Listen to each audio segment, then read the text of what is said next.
ఎందుకంటే ఒక రకమైన infrastructure, quality of living standards establish అయినప్పుడు అందరూ వెనక్కి వస్తారు. మనం ఎన్ని సంవత్సరాలు ఒక వ్యక్తి వేరే ప్రాంతంలో ఉన్నా కూడా ఆ భావజాలం కానీ ఆ మాట్లాడే విధానం కానీ ఎప్పటికీ మీరు 100% ఆ సమాజంలో మింగిల్ అవ్వటం చాలా కష్టం. అతి తక్కువ మంది మాత్రమే అవుతారు.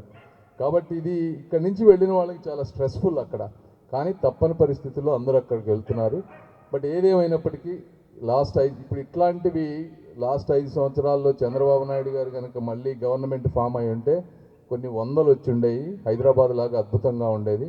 సరే, దురదృష్టం మీలాంటి వాళ్ళు కూడా ఎక్కువ మంది అన్నీ ఉన్నప్పుడు ఎప్పుడు సమాజం ఎలానే ఉంటుందని చెప్పి ఇంట్లో నుంచి బయటకు వెళ్ళరు, ఓట్లు వేయరు.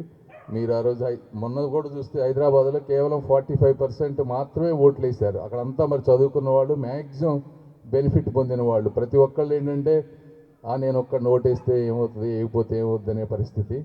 కాబట్టి ఒక అరాచక శక్తి వస్తే ఎంత నష్టం జరుగుతుందో మీరు అందరూ చూసుంటారు.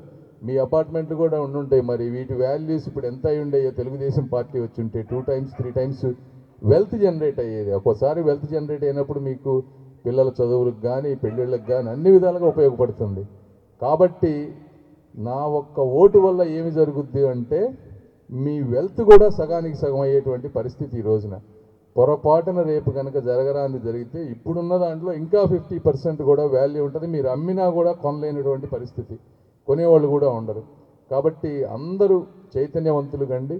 ప్రతి ఒక్కళ్ళు ఒక లోకేష్ లాగా మీరే పోటీ చేస్తున్నారు అనుకొని ఒకళ్ళకి 100 మంది చేత మాట్లాడి ఓటింగ్ బూత్కి తీసుకువెళ్ళి ఎండైనా టీవీల్లో కానీ సినిమాల్లో కానీ మంచి సీరియల్స్ వచ్చిన వాటన్నిటిని వదిలేసి ఆ రోజు ఒక్కరోజు ఓటింగ్కి వెళ్ళాలని నేను మనస్ఫూర్తిగా మీ అందరినీ కోరుకుంటా ఉన్నాను.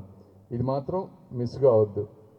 సరే, మా పరంగా మేము కొద్దిగా లేట్ అయినా కూడా డెఫినెట్గా ఈ ప్రాంతానికి ఏమి చేయాలో, ఎంత చేయాలో నిరంతరం కష్టపడి ఇండస్ట్రీస్ కానీ ఇంకోటి కానీ తీసుకొచ్చే ప్లాన్ చేస్తాం. ఇక్కడి నుంచి వెళ్ళిన వాళ్ళందరినీ కూడా ఇండియా కూడా ఈక్వలెంట్, ఇండియాకి రావాలి అనే విధంగా అట్మాస్ఫియర్ క్రియేట్ చేస్తామని మీ అందరికీ తెలియజేసుకుంటూ సెలవు తీసుకుంటున్నాను. Thank you.